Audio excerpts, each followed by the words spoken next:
Our top story this morning, evacuation orders are in place for several parts of Sydney as heavy rain continues to drench the state. Rainfall is expected to ease on the New South Wales coast from today, but major flood warnings remain in place for many rivers, including the Hawkesbury and Nepean at Menangle, Camden, Penrith, North Richmond and Windsor. The Nepean River at Menangle Bridge is expected to top 17 metres, similar to floodwaters in April 1988.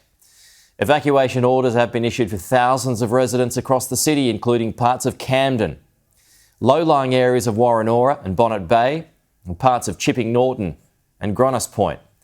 SES has warned if water reaches 12 metres at Camden Weir, the area will be isolated and may be too dangerous to rescue those who become stranded.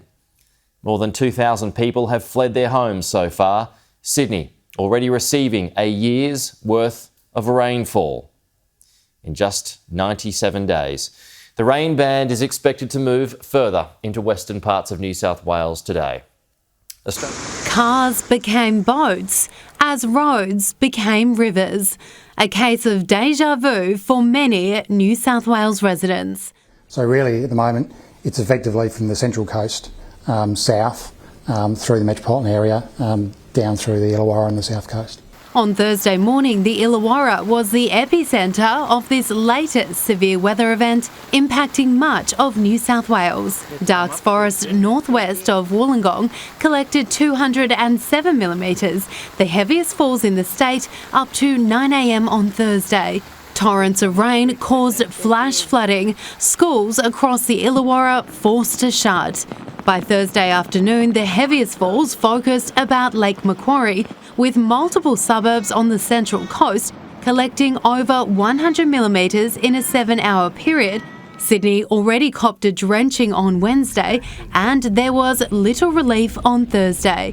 The harbour city surpassing its annual average rainfall, setting a new record for the fastest time to amass a year's worth of rain in the city. The north was the hardest hit again on Thursday. Terry Hills and Mona Vale copped over 70 millimetres before 5 p.m. But the worst of the flooding has been in the Macarthur region on the edge of southwest Sydney. Flooding in parts of the upper Nepean River has been worse than during the last two flooding events. Residents in parts of Camden in the city's southwest were given until 6 p.m. on Thursday to evacuate, with the river climbing to 12.05 metres just after 8 p.m, making it the worst flood since 1988. While evacuation orders were also issued for Chipping Norton, Bonnet Bay and Woronora. On top of heavy rain, residents in the South Sydney suburb of Cornell had another issue. Hundreds of litres of petrol overflowed after a pump failure at Australia's largest fuel import terminal, one resident waking up to the black substance in their sink. Torrential rain will push further inland on Friday. As they do, rain will ease to showers along the coast, but floodwaters will still be rising for a number of rivers. We've still got some way to go before the system clears right out. And even as it moves out of some parts, there is a real risk of river rain flooding that then follows this all the way up and down through the Hawkesbury and Nepean Valley. Lucy Polkinghorne, Sky News.